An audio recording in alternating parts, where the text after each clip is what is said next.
record it, and then we will like slip it into the middle of the show tomorrow morning when we're doing our thing then. Does that work for you? Yep. All right. I'm going to move my computer. It's a little bit, though. So when I look at the camera, it's kind of like I'm looking at you. Maybe. Kind of not really, but whatever. All right.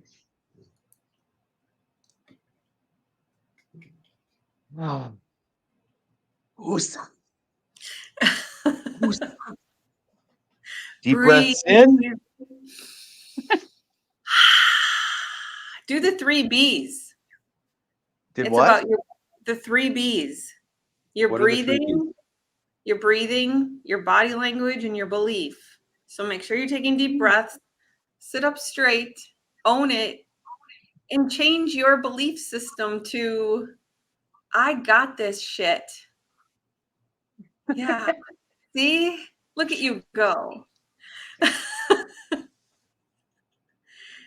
Oh, you are a natural. That was really dramatic. Imagine if I had like ice skates on, huh?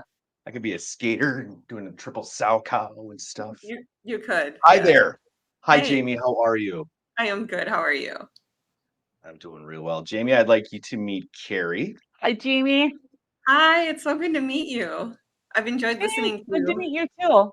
So, if you haven't heard, she was on my show at IXX. You know that thing I was doing for. Oh yeah, that thing. She stopped in for a couple shows, and we had some great conversations. And I don't remember exactly how long ago it was. It was a little while ago. She had posted some stuff on her socials, caught my attention, and I decided to hit her up. She thought I was a scammer. Didn't want to talk to me. I did. Yeah. I did. I don't. I get the Wanted vibe. nothing to do with me. She's No, like, that's yeah. not true. That's not true. There's a lot of people that, yeah. I was still sort of nice. I still responded. But I was like, oh, this guy is full of it. He's another one of You those. blew me off in the nicest of ways. Oh, that's good. Yeah. She's kind-hearted. Yes. In the nicest of ways. This one over here. But after a little while, we were able to finally connect, and we did talk about a bunch of different things. This woman has got some skills, all of which are amazing, some of which are unique, and some might even call a touch odd. But who am I to say anything's odd about anybody? Especially not this lady who is like, you're like a breath of fresh air. She's one of those that swoops in on a bad day, like the moment we were having while setting this up. Yeah. She can swoop in and just like help suck out the negative and the stress for a minute. Like she really did it. Like you changed the tone. Like even for myself, I was like, all right, she's okay. She says we got it, so we got this. Right? Yeah. Yeah. It's our belief system, right? Well, that's it really is. Yeah. So why don't you tell us a little bit about who you are and what you do, and just let's use that for our base of operations here, and then we'll build on it from there. I was born and raised in Mayville, Wisconsin, so I've pretty much stayed in this area. I went to high school here, and after that, I settled down and got married and had a family right away, and that didn't turn out as planned, but I was, with him, and I had 4 kids, amazing kids. Oh my gosh, I'm so blessed. There's not one bad apple, and I'm not just saying that. It's like true. I have like amazing kids. And so I mean, come on. Odds are, if you've got 4 of them, odds are there's going to be a rowdy one somewhere in that bunch. Well, they do all have their own mindset, but they're really good humans. That's good. That's all that matters. It sent me back to college at, I don't know, I think I was like 38 or 39. And so I started my career late in life, and I really wanted to go be a soul coach, a life coach, soul coach type thing. And I'm an overachiever, so that wasn't quite good enough. I had to add other things on, and I chose to learn about hypnosis only because I was scared of it, because that stuff is crazy, whack shit, and nobody's going to control my mind. And now here I am. All right, so hold up there. Have you ever been I've never been, no, I have not, but it's so interesting. Like the stories are interesting. I am genuinely curious about it, Hmm. and I've heard people that have had amazing experiences and others who probably need to find someone like Jamie. So, Hmm. yeah. And she says that because I was on a stage one time, and they tried to hypnotize me, and it just didn't work. She said the guy was a slacker, is basically Mm. what she said. Didn't know what he was doing, is basically what she said, and that she could. I mean, at one point you said in your conversation, we don't want to talk to the radio audience because if they're listening live, they're driving down the road, you might hypnotize them. Well, I mean, you Right? want people to be safe. Yeah, I believe we're all in some sort of hypnosis when we're driving anyway, because like if you have the same work pattern, right? Or the same pattern that you drive every morning, and then you leave your house like normal, and all of a sudden, boom, you're there, and you're like, oh, I'm here already. Well, that's really like the state of hypnosis. We enter it naturally several times a day, many times a day. Okay. So, Interesting. Right? Yeah. She'll make you think. She's one of those people that when she's done talking, you need another 10 minutes to go, all right, Right. let me process everything yeah. that she just said. But you're absolutely right. It does totally make sense. I mean, how often do we get in the car and we drive and forget like half the trip? I mean, that happens almost daily. So are we Right. kind of in this like we're in and out of a state of hypnosis like on the regular, pretty much a daily basis, right? Yeah, like all the time. Like all the time when you're falling asleep at night, when you're waking up in the morning. Um like there's so many times throughout the day when you get lost in a movie, when you get lost in a book, somebody's calling your name and you don't hear them. All those moments are actually moments of hypnotic trance. It's a normal human function, just like the media has portrayed it in different ways. And people see stage hypnosis, right? So then right away Yeah. they think it's mind control. But the truth is, the people that actually are sat down, they're not hearing the right, their systems are not cooperating with the hypnotist because they're not willing to do it, whatever he's suggesting. So Mm. they're boring, right? They're boring because they're not putting on the show. So he sits them down. Yeah. Yeah. I got So sat down. He wanted me to talk like an alien and I couldn't do it. And I'm like, I mean, I can fake it. Right. I'll do something for you, buddy. He's like, no, you go have a seat now. He was kind of upset with me. I was like, sorry, man. And he says I wouldn't do the chicken walk or whatever it was that they were having Right. fun with. But so you have this ability. We mentioned it a second ago that you talking and throwing out this, hey, we got this. That alone seriously did calm me down because I think we were having a stressful moment. We were having some mic issues, some technical difficulties. It was frustrating. The clock's ticking. You guys are looking at me for answers, and I'm about to explode. All right, Carrie's over here giving me the evil eye. Like Did not. it was awful. I did not. But you come in and you just say this thing, and it's not like you're a magician or whatever. It's just remembering to take that moment and maybe say that thing to ourselves. And I don't know, it's that's an amazing ability that you have just to be able to swoop in and remind us and make us think with just that one short statement. Right. What do you when you're talking to your people that you work with as a soul coach, are there tips and tricks that you can offer or that you do offer your people in situations like that when you're not around to be the voice of reason? Are there things that you like recommend that I can I can use to help? Yeah, all the time. I mean, I am most noted for over delivering information. I always tell my clients when I first meet them, please, if I'm starting to overload you, please let me know so I'll take a step back because I get so excited to help people that it's to a fault that I over deliver and I don't want to overwhelm them. But yeah, I have like the one I shared with you, the 3 Bs. Your belief, your body language, and your breathing. I mean, those really are keys. If you're all slumped over and you're just like, oh my God, Yeah.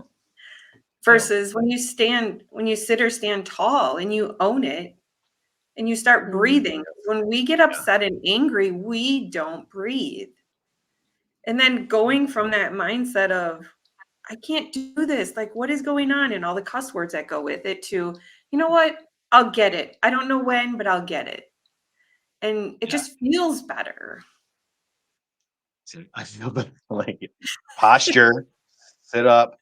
And like we talked about earlier, having a table, we would Uh-huh. like to have our table be a little bit higher and kind of a little different setup as far as that goes. Because I've always done, anytime I've done shows on air, whatever, it's always standing and it's or on a really high stool, so the posture is better. The sitting down definitely affects It does. delivery and It it affects does. a lot of things. But the three B's, That's good. that's a good rule. That's really Just good. remember the three B's. Just Yeah, the three B's. When you're losing your shit, the three B's. Freebies. it really does help. But always just pay attention to what you're thinking and start breathing. Stop holding your breath. Pay attention. Just you saying breathing, I heard her take a Yeah, deep breath, like and then I just instantly felt like I had to take a deep breath. Yeah, yeah, See, just you saying yeah, that's a subconscious mind working. The words, that's why, like, even when you're joking around with yourself and you're like, what the F is wrong with me? I'm so stupid. Your subconscious mind takes that literal. Your subconscious does not know the difference between sarcasm and like the truth and what's not the truth. So when you say that, your subconscious is back here like, I'm stupid, and it starts to believe it. That's why you got to be careful with a lot of that. "Mm, that makes so much sense. really does. At the end of the day, it takes a little discipline. You have to want to do it. Right? You want that in yourself. You have to be willing to make that change. Because really, at the end of the day, when you're not there, when Jamie's not there to whisper in your ear that you got this, or hey, the three B's, you got to be disciplined enough to bring that thought into your mind and then utilize it, do it. Right. Do something with it. Jamie, how do you help people? Like, how do people work with you? I take very few clients in person one-on-one anymore. Um, I typically work through Zoom right now. I am working on setting up where people can come in groups. That's going to take a little bit. Otherwise, it's just like one on one. And I have reformed like a whole bunch of things. I've really vamped things up so I can set my clients up for greater success. So, really, what happens is we connect, we talk. I make sure that whoever is interested feels comfortable and has all their questions answered. Um, and then from there, I have different packages. I have premium packages that I really want to set my clients up for success. So where you were saying before, what are the tools and this and that? And then you have to remember them. Well, with certain Mhm. packages, I set up a Google Drive folder and we share all the things so that it's always right there at your fingertips, things like that. But really, it is about coaching, building that rapport one on one. And then I listen to the client. I always say I put the puzzle pieces together. I'm a puzzle person. I don't like real puzzles, but I like puzzles with people. So I listen to them talk, we build the rapport, and then I'm like looking around for the bullseye. What's the one thing that we can nail that's going to make 90 to 100% of the other things fall into place? And the key Mhm. is on my end, not to push the client into the bullseye because I can usually find it right away and they're not always ready to hear it or see it. So sometimes I have to work around that. It's kind of like an art. So you help them discover it on like within, so they internalize it, right? Yeah, it's bringing that awareness. And then, like, whatever issue they're having, I coach them through with tools, but then hypnosis, because we deal with the subconscious, the one that takes everything for real. We say, hey, we don't want to believe this anymore. Let's take this out and remove it and replace it with something good, what I want to believe, what the client wants to achieve.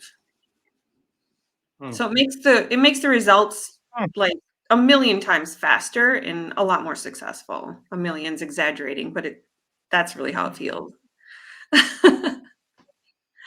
You have such a soothing voice. I could listen to her Right? talk all like Yeah. you're like you calm me just listening to your voice. Yeah. Yeah. So this is Jamie, our soul coach. I met her back a few months ago. We've been chatting ever since. And once we came up with this idea and wanted to go down this road with new living mornings, like we got to chat with her and make her a part of the show from time to time because you have so much to talk about. There are so many things, and hypnosis just the beginning. The soul coach part, just the beginning. She can read toes. Like, Yeah, that's the thing that caught me, reading toes, this one. Just tease us a little bit. We'll save this for the next conversation.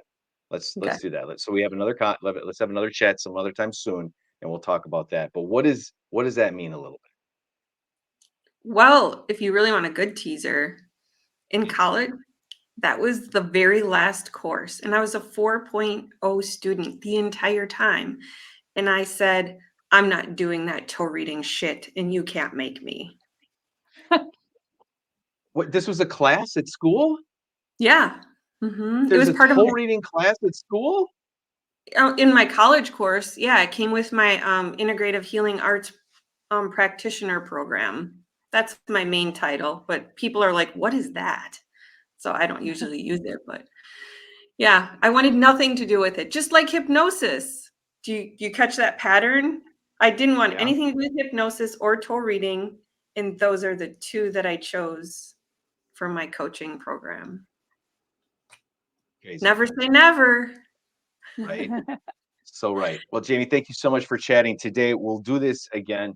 The next chapter is going to be about the toe rating and dive into that. And uh, I'll send you a snapshot. Do you have to see the foot in person? Can you just look at a picture or a video? Yeah, I can just look at pictures. Weird. That part's weird. like, it's weird and cool, like Yeah, weird in a good way. kind of. Yeah. I Very. guess if something good comes out of it, Like I want to take feet pics now and send them to people.